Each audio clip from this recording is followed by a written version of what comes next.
Durim Bami ka mbërritur në Shqipëri mbrëmjen e kësaj të enteje pas ekstradimit nga Dubai. I shumë kërkuar i drejtësisë shoqëruar nga Rinasi drejt IEVP nga forcat operacionale të drejtorisë së përgjithshme të burgjeve.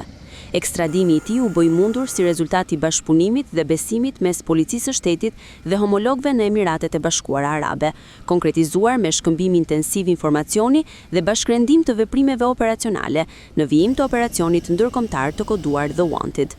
47 vjeçari Durim Bami ishte shpallur në kërkim ndërkombëtar pasi më datë 15/5/2024, gjykata e posaçme e shkallës së parë kundër korrupsionit dhe krimit organizuar i ka caktuar masën e sigurisë arrest në burg për veprat penale, sigurimi i kushteve dhe i mjeteve materiale për të kryer vrasje, grupi i strukturuar kriminal, kultivimi i bimëve narkotike dhe kryerja e veprave penale nga organizata kriminale ose grup i strukturuar kriminal. Durim Bami është një nga antarët e bandës e Niklës, i cili u arrestuar në Dubai në tetor të vitit 2024. Ai akuzohet se kishte kërkuar eliminimin e ish-deputetit socialist Arben Doka, ndërsa edhe ky i fundit dhe antarë të tjerë të grupeve kriminale e donin Bamin të vdekur. Ervis Martina i kishte ofruar 1 milion euro për eliminimin e tij.